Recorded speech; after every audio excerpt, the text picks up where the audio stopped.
So they are just waiting to pull it out of your factory floor. In some cases, they would even have paid you ahead.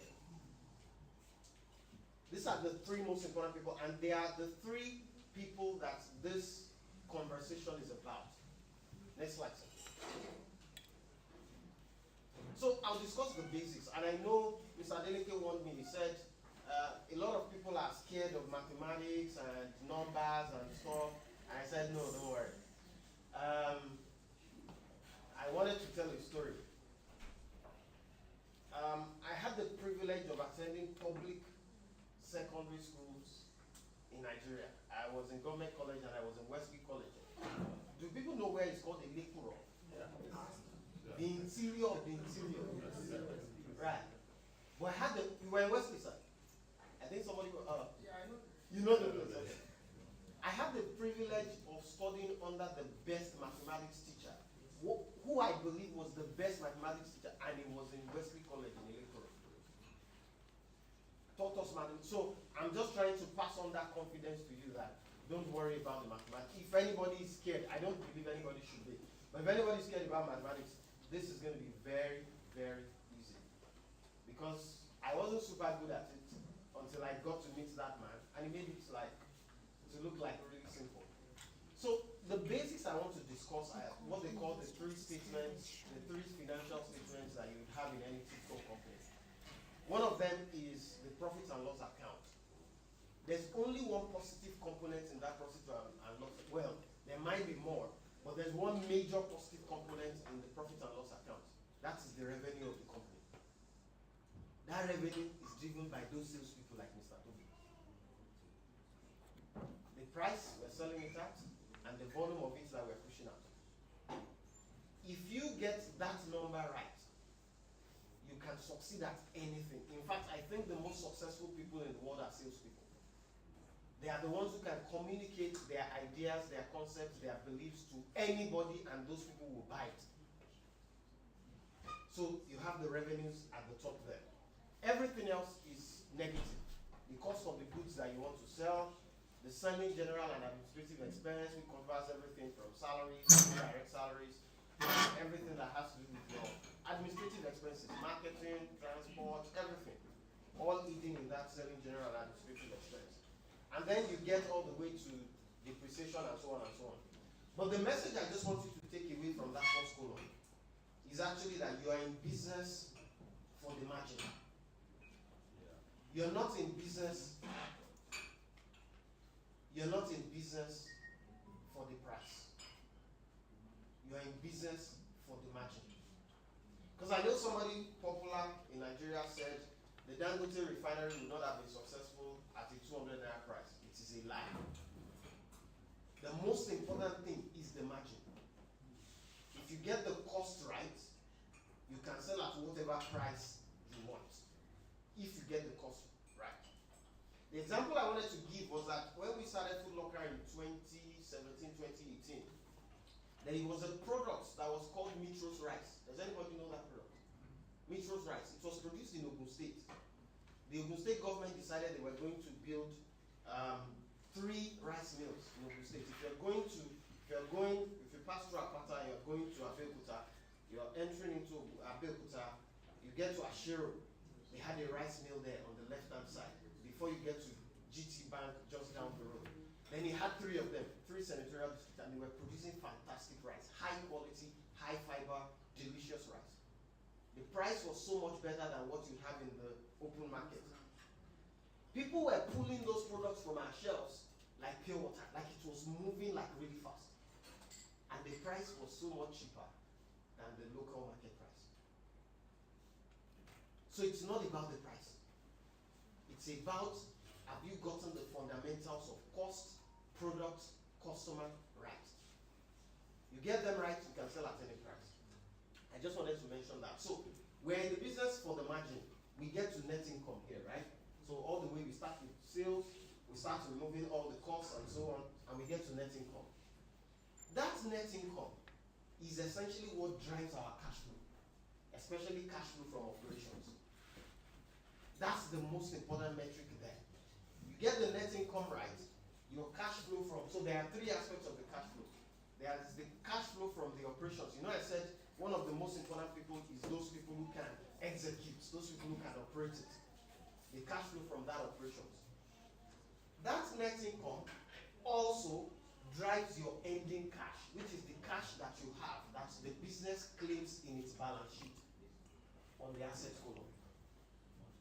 If I'm going too fast, or please feel free to stop me. So that net income here drives that. It drives the cash flow and also drives that asset column on the balance sheet. Of course, there are companies that could have other assets that are bigger, but that cash is essentially that cash that everybody's saying, oh, do you have cash or do you not have cash? Ultimately as well, we're also going to now talk about the liabilities that could include your loans if you take a debt, and also the equity, which is if you get a shareholder to come and take a stake in your company. So this is the basic part. Forget about debit and credit. This is just the basic, and I usually tell people accounting is just about plus and minus. There's nothing special. Forget about the credit and the debit. It's just plus and minus. You plus something, you minus something. You plus, you minus. You plus or you plus. It could just, it's just about addition and subtraction. Next slide, please, sir. So that's why I want to talk about sales, because that sales, that revenue, is what drives our net income. That essentially drives your cash and also drives your balance sheet. So if you're not able to make the sales happen, then there's serious problem. So we want to discuss that sale, the sales. Now, there are three types of businesses I want to discuss. There's what you call the business to consumer business, where you're basically selling to people like you and I. You're selling to consumers. You can have two variants of it. It can be a direct to consumer business, which is where you're selling directly to the consumer. You own that customer relationship. So let me make it clear. You know, a business like Chowdeck, everybody knows Chowdeck, right? So if I were a restaurant owner and I wanted to sell a lot of my food, I could go and list my business on Chowdeck. Chowdeck is essentially selling to my customers on my behalf. They own the customer relationship. They own the data. I don't. That's not a direct to consumer business. That is a channel-oriented business, which is I am selling through Chowdeck to reach my customers. God forbid, if something happens to Chowdeck, I don't have the relationship with those customers, except they give me the information. But there is the direct-to-consumer, which is I am the one who built the Chowdeck. I built the channel. It could be an e-commerce platform, like, and I should do some publicity. Mr. Adeleke has a platform he has built already. He has a fantastic platform. He's going to own that space in the pet space. Should we do more promotion? Yeah, so it's called Pedigree House. You can Google pedigreehouse.app, right? And you can see what is building a fantastic platform there. Now, that is a direct to consumer platform, because he owns that relationship. He owns that space. The customer interaction, the what happens at the back end, everything he owns. His marketing expenses, everything, he owns it. It is a bit more difficult to do than just listing on Chowdeck. But it is the most sustainable way of building a business that will benefit you and that will create generational wealth. Why?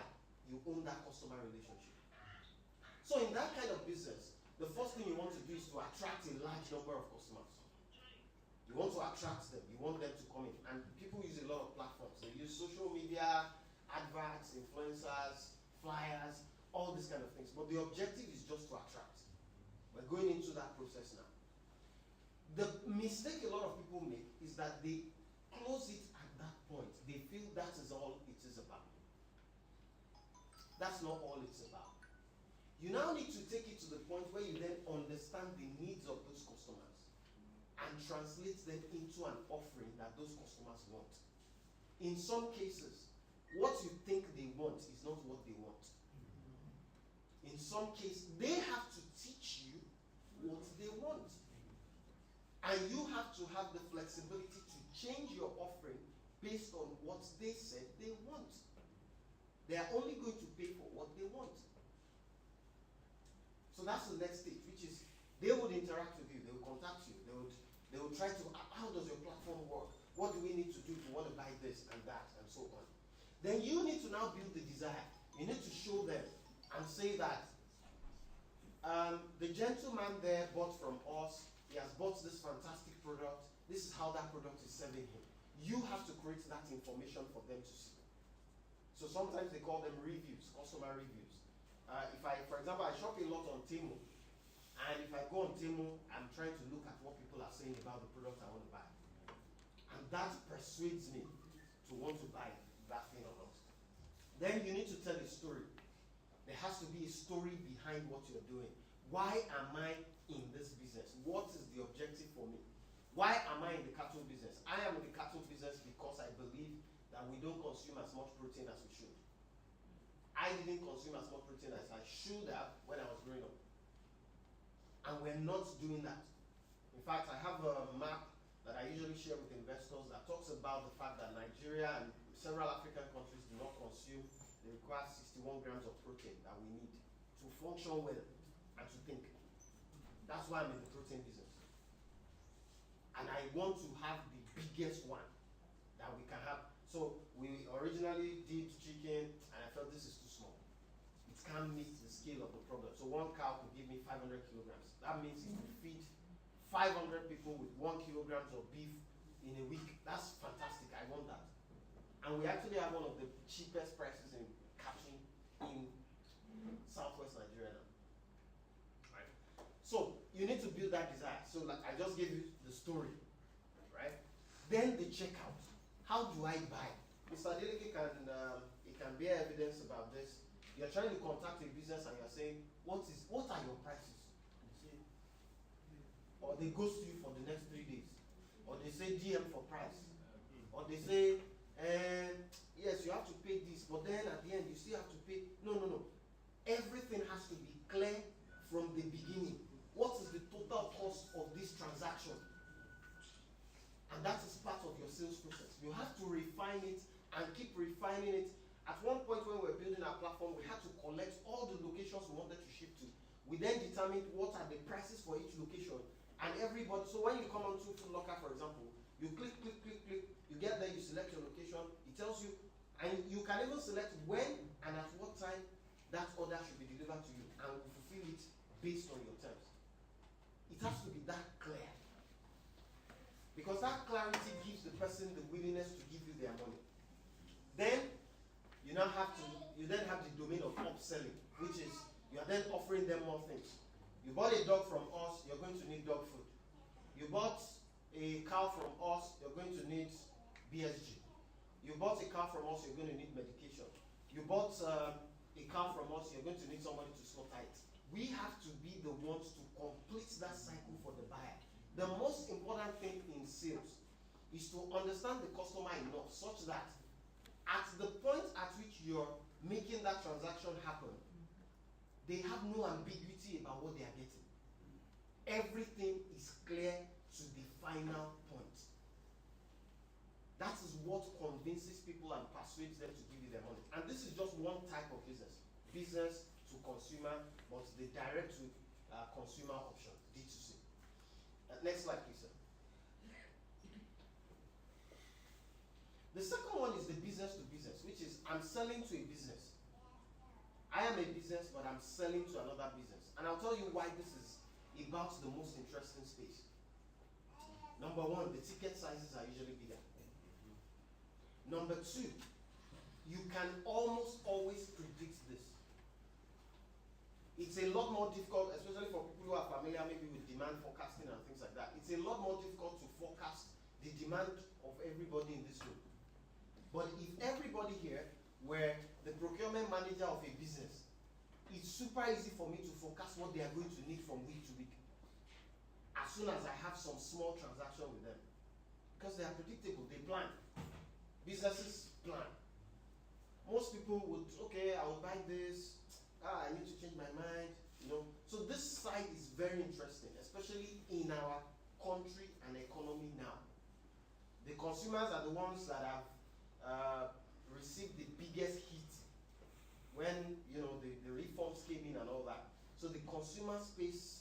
went down a little bit. But the businesses are still there. And they're still buying. For the businesses, there's a need to generate the leads.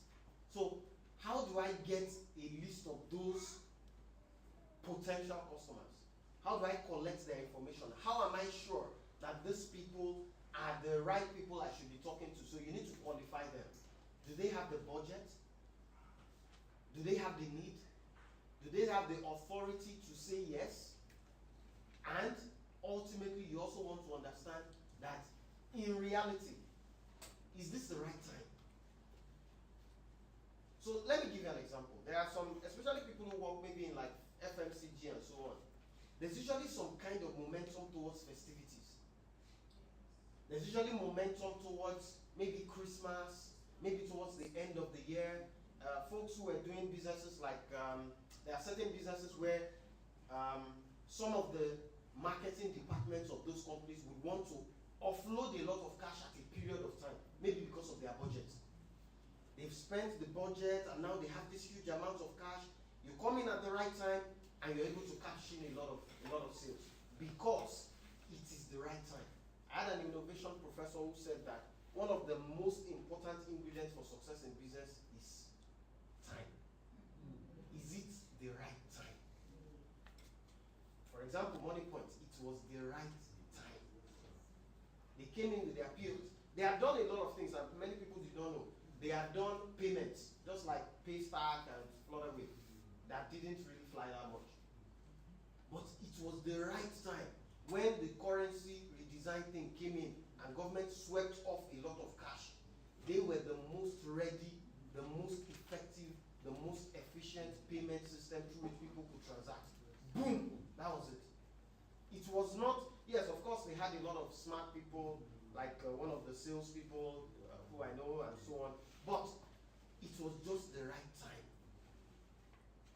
For those of us who are Christians, that is, I think, one of the things we need to pray for. Timing. You can do exactly the same thing somebody else is going to do next year, and they're going to scale a lot, and you can do it too early. It was just the right time. Zoom, when COVID-19 struck, boom, everybody could not go to work anymore, and people started using it. Boom, we built a product in 2013, and Jenny is familiar with that. It was too early. Just the right time. So, timing, budget, authority, and need. Sometimes we also speak with people who do not have the authority to say yes or no. If somebody does not have the authority to say yes, they will only always tell you no. Because they don't have that authority to say it. So we need to generate that list. Where do those people work? Do they, and I'm happy Mr. Adeleke was talking about hotels and full gospel and so on. Where do those people work? Where do they go in the evening? A friend of somebody in this house actually took me to Polo Club and I met a number of people and I was like, wow. Where do they go? What are the places where these people interact? Where do they feel comfortable to have a conversation? Sometimes a lot of deals are closed in those informal settings and we don't know. We feel, I just need to go to the office. I need to go and ask one secretary. Sometimes it's just a random meeting on a plane, a random meeting at a polo club, a tennis club, whatever, and then you just tell them what they do. So, oh, interesting. And then it works out. Then you have to have a discovery call to understand what do they need. It's the same process, whether it's B2B, B2C, it's the same process. You want to understand what they need. What are their requirements? What are the open-ended questions you want to ask so that they understand, you understand what they need. Then you want to know who are the stakeholders. Who is the gatekeeper in this place? Who is the senior grande who can take a decision? Not everybody can take a decision. So for business to business, that is usually the issue. In many of the cases when we want to sell, for example, in the food space, you're looking for the procurement director, but in some cases, those people are not the people you want to actually engage. Does anybody know why? Because they are probably making some money from the deal. So you need to find who is the senior grande. Senior grande is the guy this guy reports to. And if I know Senior Grande and Senior Grande says, go and meet that guy, the problem is already settled. So, then the next stage is, how do I then propose and do a demonstration? This is my products. This is what I offer. This is the pricing. When am I going to get paid? When am I going to get paid? Extremely important. Because you can be selling a lot and the payment terms are just too long for you. When is the money going to come in? Because again, like we were discussing cash flow. If the cash is not flowing, cash is like blood. There's no business. Then the last part, the implementation. You want to deliver with excellence. This is the difficult part for us in Nigeria. To deliver to what we said we're going to deliver to. It's difficult. So we want to work on that. That's why I was saying one of the most important people you need is that executor. Somebody who will just sit there and say, except this thing is done right, I will not go home. If it's not done right, I am going to be here. Right? Next slide, sir. So that was the B2B. Then there's the business to government, where we're basically selling to government. This is a big space as well. And it's a big space for those of us who probably have, if you have contacts in government, if you can read, the temperature of government, and you can understand in which direction is government trying to move. You can very easily make a lot of money from this. A lot of money. And very good money. Because government, in most cases, the profit margins are usually very big. They're usually very big. The first thing you want to do, you want to register, you want to understand, you want to interact with them. There's usually like an e-procurement. I think some years ago, a lot of our state governments raised money from international organizations because they built an e-procurement platform.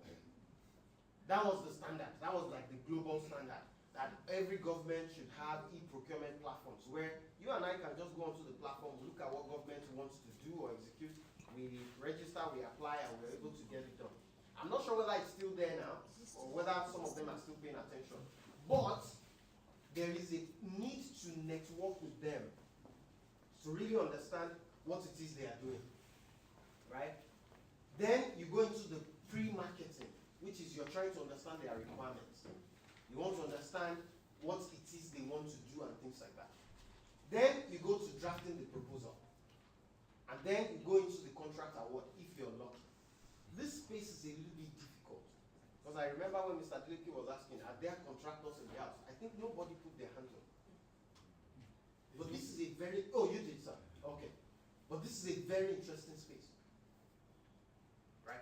Next slide, sir.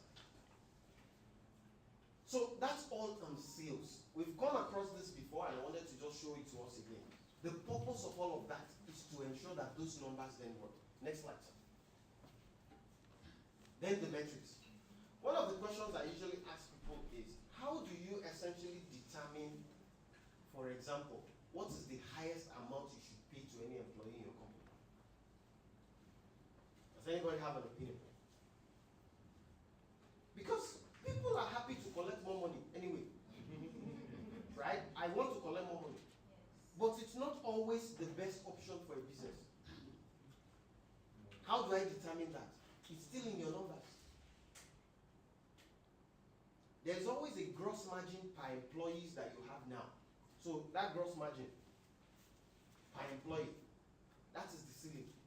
Because if you pay more than that, your numbers below might be negative. So if that gross margin per employee is decent, if it's bigger than what that person is asking for, maybe you can afford them. If it's smaller, maybe you cannot afford them. Right? And there are other metrics we can also use. Working capital, for example, is a very important metric. For example, how do I determine, so for example, somebody says, I'm going to buy from you, I'm going to pay you in 120 days. How do I determine whether I should accept that deal or not? I have to look at my working capital calculation and say, okay, this person wants to buy and he will pay me in 120 days. When do I have to pay my own supplier? Is Is it shorter than 120 days or longer? If it's shorter than 120 days, I'm in serious trouble. I have a funding gap. If it's longer, then maybe if they are paying me earlier than my supplier is giving me goods, that's good for me. If they are paying me over a longer period of time, I'm in trouble. Right? So checking these metrics allows us to understand how do we manage that business. Next slide, sir. There are so many other metrics. So when you go to your business to business, there's what you call the lifetime value. And the lifetime value is saying that over the lifetime of this customer, how much will come into our business. Now, how much am I using to acquire this customer? So if this customer will cost me 100 naira to acquire, and over the lifetime of that customer, I can only make 80 naira, it's a loss. Right? So lifetime value to customer ratio is an important number to look at. And you can easily calculate it. For example, what's the average purchase of this person every month from me? And then if I multiply it and I prorate it over a period, okay, but how much is it costing me to acquire this customer? You can add the lifetime value, divide it by the cost to acquire the customer, and you can figure out what is the lifetime value to the customer acquisition cost. Other metrics exist. For example, when you look at your B2C, you're looking at your average order value. And I want us to just do some math. If you can bring out your calculator. So, if, for example, you want to make sales of 20 million, and your average order value from your customer